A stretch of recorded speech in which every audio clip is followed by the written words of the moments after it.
lovely friends! Today I am thrilled to share our newest pattern with you, Agate Shoulders.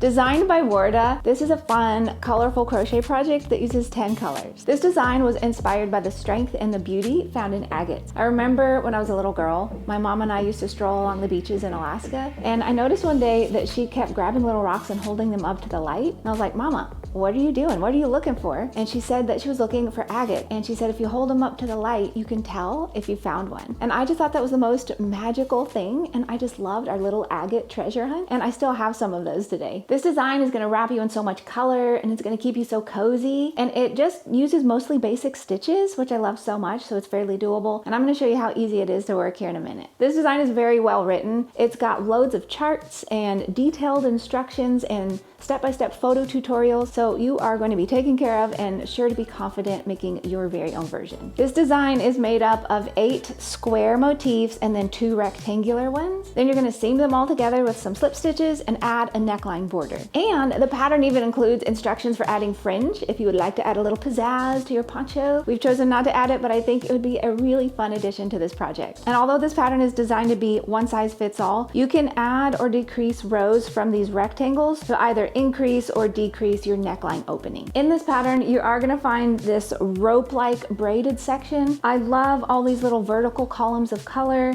and this gorgeous texture on the parts in between too. And then for this section, you're gonna find a lot of single crochets as well as front post double crochets. And that's how you get all that gorgeous texture and the colors sort of crossing over each other. And this is the section I'm gonna show you how to work here in a second. To make this project, we use our luscious Luminous Tweed Fingering, which is so scrumptious and cozy. And it was inspired by enchanting literary adventures. And that feeling you get when you are lost in a great novel. Kind of the best. You can download this pattern and get the yarn over at expressionfiberarts.com. And while you're there, be sure to sign up for email and for text updates for weekly free knit and crochet patterns. Let's learn some stitches and techniques in this pattern. First in this pattern, you're gonna find a standing double crochet. If you've ever noticed the start of your rows have a gap due to the initial chain that counts as a double crochet, then you might wanna give a standing double crochet a try. Here's how you work it. Start by pulling up a loop that is about the height of a double crochet.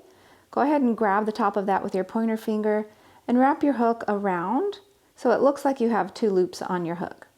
Then you'll insert your hook into the first stitch and pull up a loop. Then yarn over, pull through 2, and yarn over, pull through 2. And this starts your row. It looks almost like a normal double crochet, and so you're not going to have that little gap that you normally have. Now I'm going to show you how to get started making this beautiful square, which has those front post double crochets. I'm going to start with part B, chart B, row 1. And we're going to begin with some foundation single crochets. These are so fun, and I know I've showed these to you quite a few times. They are just in quite a few patterns, and it's a great technique to learn. So start with a chain 2, insert your hook into that first chain and pull up a loop. Now you're going to make a chain with a yarn over, pull through 1, and then make a single crochet with the yarn over, pull through 2. So there's your first one. Then each time after that, insert your hook into both legs of the most recently made chain and pull up a loop. And you're going to create a new chain, yarn over, pull through 1. So there's your newest chain. Then yarn over, pull through 2 for your second single crochet.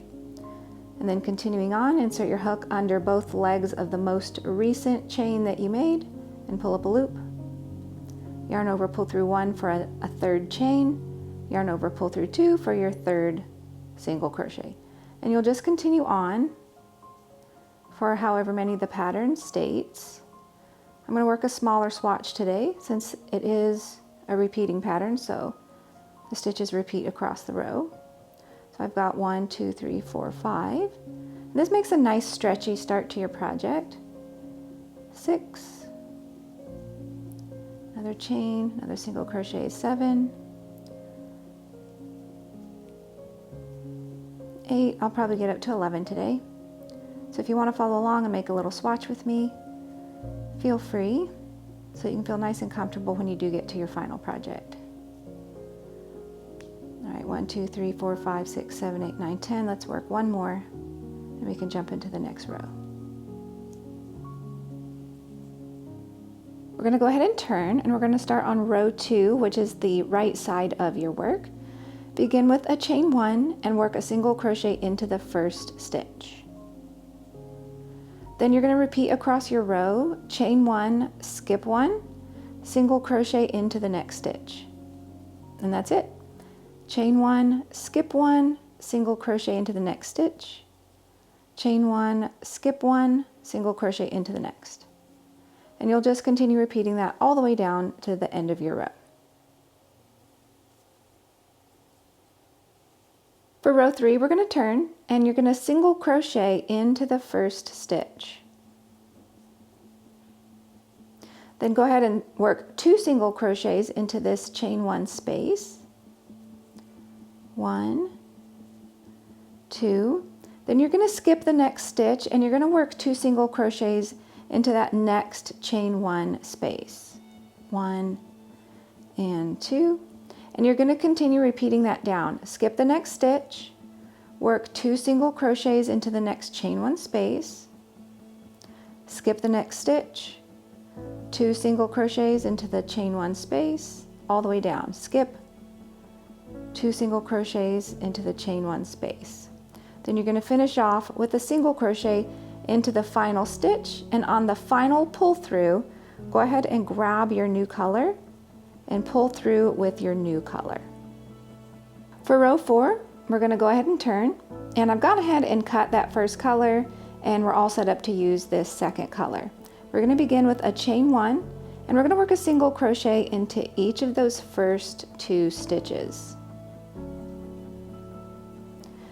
Now we're going to work a front post double crochet around the single crochet down here. So you're skipping this stitch up in this row, and you're working your front post double crochet down here. Go ahead and start with the yarn over and insert your hook around the post of that stitch down here.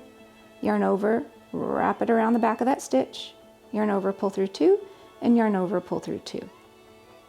So there's your first front post double crochet.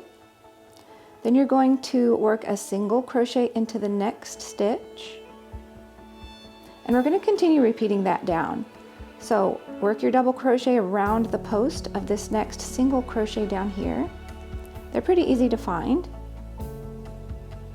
and it should look like that. So it's a front post double crochet because you've worked it around the post of this stitch. You skip that stitch that this one essentially covers up and single crochet into the next stitch, and you continue repeating that all the way down.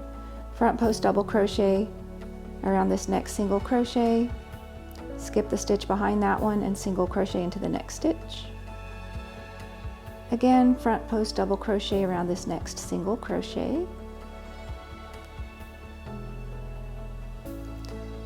single crochet into the next stitch, and when you do get to the end, you're going to go ahead and single crochet into the next stitch, leaving that final stitch unworked. You're going to drop that color and pick up your next color for your final pull through. For row 5, we're going to turn, start with the chain 1, and we're going to work a single crochet into each stitch across. So I told you these are just nice and easy stitches, and you get all this gorgeous texture. I love how those front post double crochets really sort of blend the colors together. Just make it so interesting. So a single crochet all the way down to the end. Nice and straightforward. Here's what we've got so far. You can see how by adding these front post double crochets, you do get that color blending a little bit, and then also you get this sort of raised texture, which really adds such interest to the pattern. And you're going to continue repeating similar rows for this section, easy as pie. If you can work this section and these stitches, you can totally work the rest of the pattern. I hope you have a smashing time making your own version. Enjoy your week, and be sure to come back next week because we're going to have our final video of the year, which is going to be amazing, and you won't want to miss it. I will see you then. Bye!